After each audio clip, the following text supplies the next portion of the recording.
పరిష్కారం కాని సమస్య పరిష్కారమైంది కాబట్టి ఆయన నమ్ముకుంది. ఆయన నమ్ముకొని ప్రార్థన చేసుకుంటూ మా అన్నయ్య గారు మేము మరి మా అబ్బాయి సంగతి మీకు తెలుసు, నష్టాలు బ్యాంకు పొందులు ఆయన పొందులో మేము మా కుటుంబం కూడా మా గుంటూరు జిల్లాలో చాలా పేరు పెరిగినారు. కానీ మరి మా అన్నయ్య గారు కూడా ప్రభువుని నమ్ముకొని అవన్నీ వదిలిపెట్టేసి ప్రభువులోకి వచ్చి ఆయన మా కొరకు, మా సంఘాల కొరకు, మా కుటుంబం కొరకు ప్రార్థన చేసేవాడు. ఆ ప్రార్థన చేస్తున్నప్పుడు ఆ ప్రార్థన ఫలమే ఈ దినాన ఆయన తమ్ముడము, పిల్లలము, మనవుడు ఇప్పుడు మీ కళ ముందు మీకు సేవ చేస్తున్నటువంటి నాన్నగారు దేవుడి సన్నిధిలో ప్రియమైన మనము విశ్వసించి దేవుని సన్నిధికి వెళ్ళినప్పుడు దేవునికి ప్రియులుగా మనం ఉండాలి. అంటే మనం ఏ విధంగా ఉంటే దేవునికి ప్రియులుగా ఉంటాం? ఏమండి, ఏ విధంగా ఉంటే ప్రియులుగా ఉంటాం?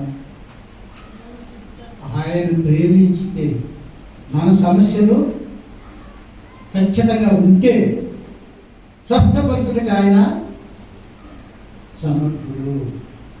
అయితే దేవుని సన్నిధికి మనం వస్తున్నామంటే మనం ఏం చేయాలి? మన అర్పణ ఏ విధంగా ఉండాలి? అంగీకరించబడాలా? పోయి తిరిగి రావడమేనా? మనం తీసుకెళ్ళిన అర్పణ ఏం కావాలి? అంగీకరించబడాలి. అంగీకరించబడాలంటే మనం ఏం చేయాలి?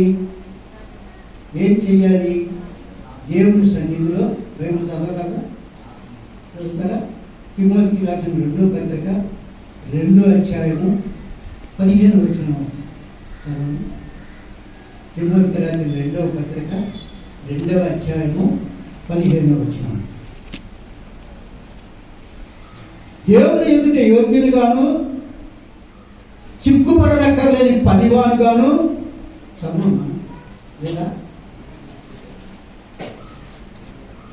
తిమోతికి రాసిన 2వ పత్రిక 2వ అధ్యాయము. మీరు ఎంత ఎదగా చదివితే అన్ని చెబుతారు, నేను రాత్రి నేనే చెప్పుకుంటాను. 15 వచ్చింది. దేవుని ఎదుట యోగ్యునిగాను, సిగ్గుపడనక్కర్లేని పనివారిగాను, సత్యవాక్యమును సరిగా విభజించేవారిగాను నిన్ను నీవే దేవునికి కనపరుచుకో. ఏమండి, ఏం చెప్తున్నాడు ఇక్కడ? దేవుని ఎదుట ఎట్లుండాలంట? సిగ్గుపడాలి. అవునా? దేవుని ఎదుట సిగ్గుపడువారిగా ఉండకూడదు. అంటే మనం ఒక పనికి పోతున్నామంటే ఫలితం రాకపోతే ఏంటి పరిస్థితి?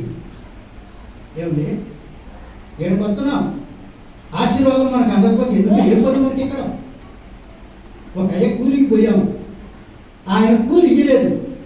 కూలి ఇచ్చినప్పుడు మనం ఏమంటాం? నాకు ఎందుకు నువ్వు కూలి ఇదంటే నువ్వు సరిగా పనిచేయలేదంటే.